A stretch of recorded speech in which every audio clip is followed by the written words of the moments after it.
Bien-aimés, bonjour, bienvenue à notre rendez-vous hebdomadaire.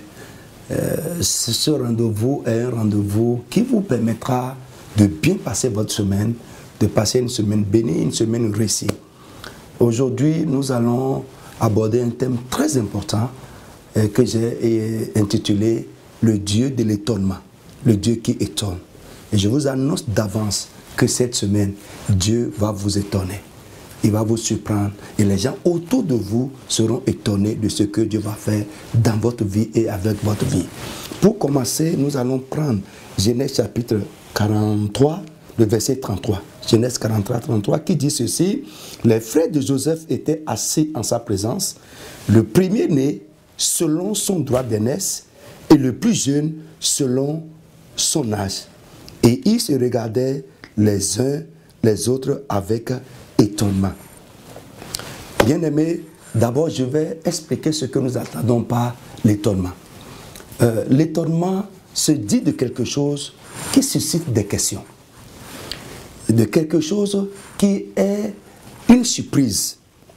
L'étonnement se dit de quelque chose qui n'est pas habituel. C'est une stupéfaction. Quelque chose qui est extraordinaire, inhabituel, inattendu. Alors, nous avons deux types d'étonnement. L'étonnement peut être positif comme il peut être négatif.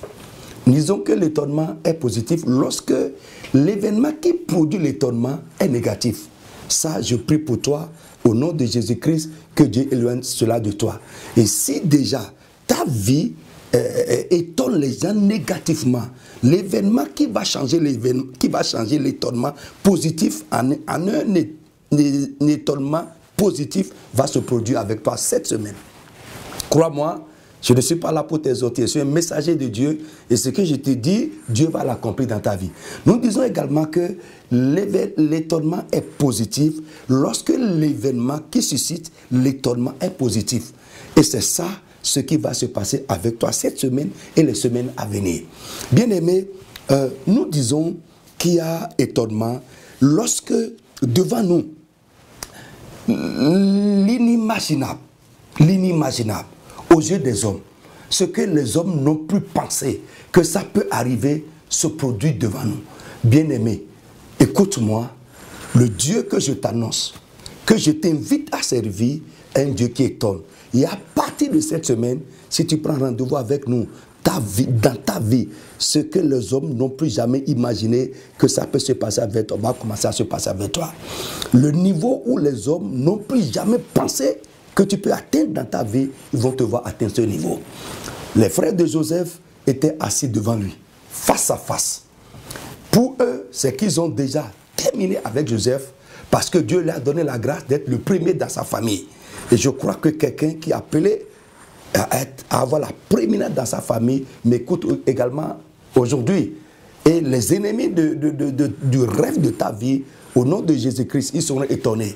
Un jour, que ceux qui ne veulent pas voir, ce qu'ils veulent tuer dans l'œuf, va se produire sous les yeux. Ils ne mourront pas, mais ils verront ça se passer. Donc nous disons également qu'il y a étonnement lorsque l'irréalisable se réalise devant nous. Bien-aimé, écoute-moi, il n'y a pas d'irréalisable pour un enfant de Dieu, parce que notre Dieu est le Dieu de l'impossible. Ça a été irréalisable pour un temps, mais ça va se réaliser à partir de cette semaine. L'irréalisable jusque-là va commencer à se réaliser. La grâce pour le faire, Dieu va t'accorder. Les moyens pour le faire, Dieu va t'accorder. Les gens que Dieu va utiliser pour le faire, il va les susciter pour toi.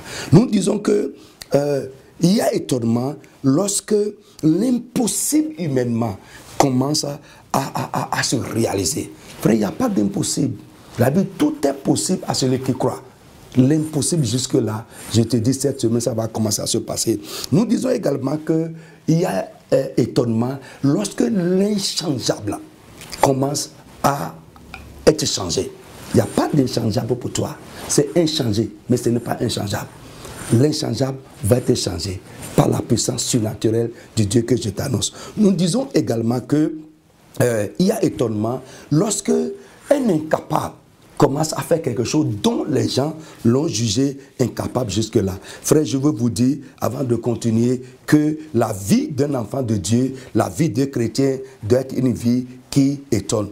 Dans Jérémie 33, verset 9, la Bible nous dit ceci que je vais te lire pour terminer.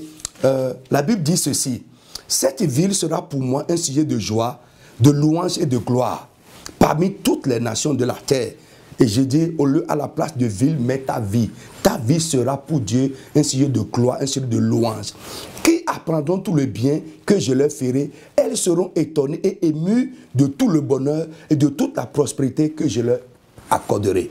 Dieu va t'accorder une vie qui va étonner, une condition de vie qui va étonner. Le bonheur et la réussite qui va étonner. Que Dieu te bénisse, que ta semaine soit bénie, que la grâce t'accompagne tout au long de cette semaine. Dans ce que tu as à faire, que Dieu soit ton soutien et qu'il t'accompagne. Sois béni, mes prières vous accompagnent. Prenez rendez-vous la semaine prochaine.